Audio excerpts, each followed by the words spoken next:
एक अहम खबर देखिए, स्वामी प्रसाद मौर्य और अखिलेश में एक बड़ी डील हुई है। ऊंचाहार से उत्कृष्ट मौर्य को चुनाव लड़ाएगी एसपी। बेटे के करियर के लिए ही स्वामी प्रसाद ने छोड़ी बीजेपी। पिछली बार ऊंचाहार से बीजेपी के टिकट पर हारे थे उत्कृष्ट।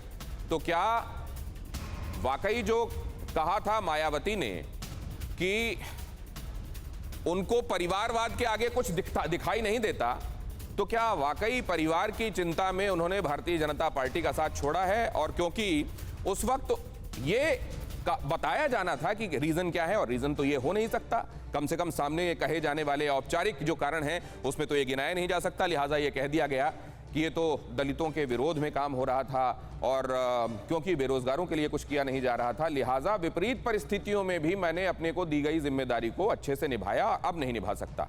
कार्यकाल लगभग समाप्त होने तक पर यह क्यों महसूस हो रहा है? मौर्य का मोह भारतीय जनता पार्टी से क्यों टूटा, ये सब पूछ रहे हैं। कारण जो दिखाई दे रहा है वो सामने है, जिसका जिक्र मैंने किया, लेकिन यहां पर जरा वो वजहें देख लीजिए जिसके इर्द गिर्द ये सारा प्रकरण घूम रहा है। पहली वजह है बीएसपी जैसा सम्मान नहीं मिला। ये उन्होंने गिनाया कि सम्मान जब तक जहां है वहां रहता हूं। अब हमसे TV9 भारतवर्ष से बातचीत में उन्होंने कहा कि जब बसपा छोड़ी थी तब भी नहीं बताया था कि अब कहां जाऊंगा, इसलिए अभी खुलासा नहीं करूंगा। ये बात 7 जनवरी को उन्होंने कही थी। उन्होंने कहा जब तक सम्मान रहूंगा, नहीं तो आगे चल दूंगा। दूसरी वजह, बेटे उत्कृष्ट के टिकट पर सस्पेंस। क्या भारतीय जनता पार्टी की तरफ से यह स्पष्ट नहीं किया गया और इस वजह से उन्होंने ये फैसला ले लिया और बेटे को वो वहां से लड़ाकर जीता हुआ देखना चाहते थे। तीसरी वजह, सांसद बेटी का कार्यक्रम में अपमान हुआ। क्या ये एक वजह हो सकती है? वजहें कई सारी हैं। कौन सी वजह है जो असल में महत्वपूर्ण है?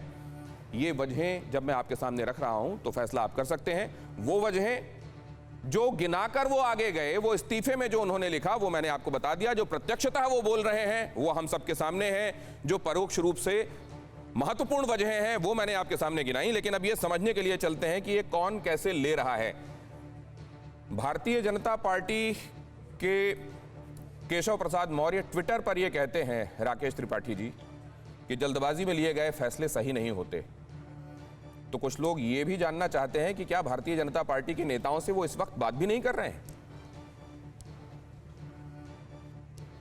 देखिए दिनेश जी, आप 2 दिन पहले ही आपके रिपोर्टर के साथ उन्होंने बातचीत में इस बात को स्वयं स्वीकार किया कि वो भाजपा में थे, भाजपा में है, भाजपा में रहेंगे। और अचानक उनका ये फैसला तो स्पष्ट हो गया कि ये बहुत जल्दबाजी में लिया गया फैसला है, क्योंकि इससे पहले भी उनका किसी प्रकार का कोई बयान सरकार के खिलाफ, पार्टी के खिलाफ किसी प्रकार का कोई बयान नहीं रहा है। कहीं उन्होंने कोई नाराजगी नहीं जताई है, यानी इस बात के कोई संकेत पहले से नहीं थे।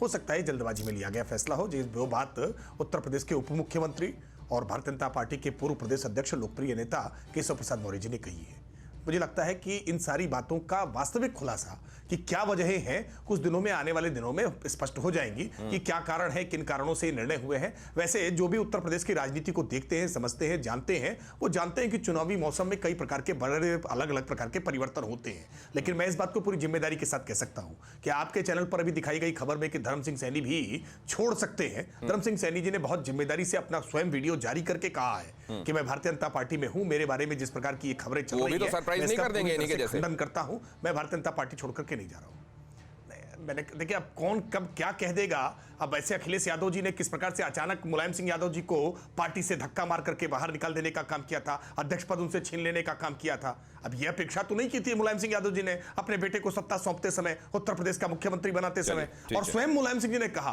कि इस देश में अकेला मैं राजनेता हूं जिसने अपने जीते जी अपने बेटे को, आप ये कह रहे हैं गारंटी नहीं ले सकते किया, और मुझसे लगता है कि मुझसे गलती हो गई। ठीक है, आप कह रहे हैं गारंटी नहीं ले सकते। सुनील साजन साहब के पास मैं आता हूं। कार्यकर्ता, मैं आता हूं। कोई भी कभी भी कुछ भी कह सकता है। आपने कहा, मैं आता हूं राकेश त्रिपाठी जी, सुनील साजन जी के पास जाने दीजिए मुझे। लौट के आता हूं ना सर, आपने नटशेल में अपनी बात कह दी है। सुनील साजन जी के पास मैं जाना चाहता हूं समझने के लिए। सुनील साजन साहब, ये क्यों हुआ, आगे क्या होगा और इसके संदेश क्या है? आगे पिछड़े और दलितों का इंकलाब होगा और 10 मार्च को बदलाव होगा। अभी मैं बीजेपी के प्रवक्ता को सुन रहा था कि अचानक फैसला। अरे महाराज जी, अचानक फैसला वैसे ही है जैसे आपने 2017 में पिछड़ों को आगे किया, पिछड़ों को चेहरा बनाया, और जब पिछड़े और दलितों ने आपको वोट कर दिया, गरीब ने जब आपको वोट कर दिया, तो आपने अचानक मुख्यमंत्री किसको बना दिया? क्योंकि आप पिछड़े और दलितों को अधिकार नहीं देना चाहते हैं। देखिए ये लड़ाई क्या है दिनेश जी, आज स्वामी प्रसाद मौर्य ने क्या कहा, यही योगी आदित्यनाथ ने उत्तर प्रदेश के पिछड़े और दलितों का आरक्षण छीना। क्यों? पिछड़ा और दलित क्या हिंदुत्व तो नहीं दिखता है क्या उसमें आपको?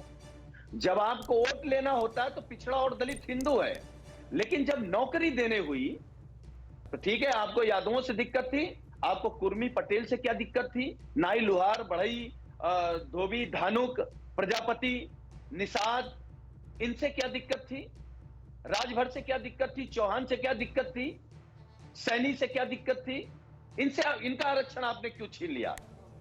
क्योंकि देखिए जिनका आरक्षण योगी आदित्यनाथ और भारतीय जनता पार्टी ने छीना है वही लोग सरकार छीनेंगे। सुनील साजन दिनेश जी आज, दिनेश जी मैं अपनी खत्म कर लूं।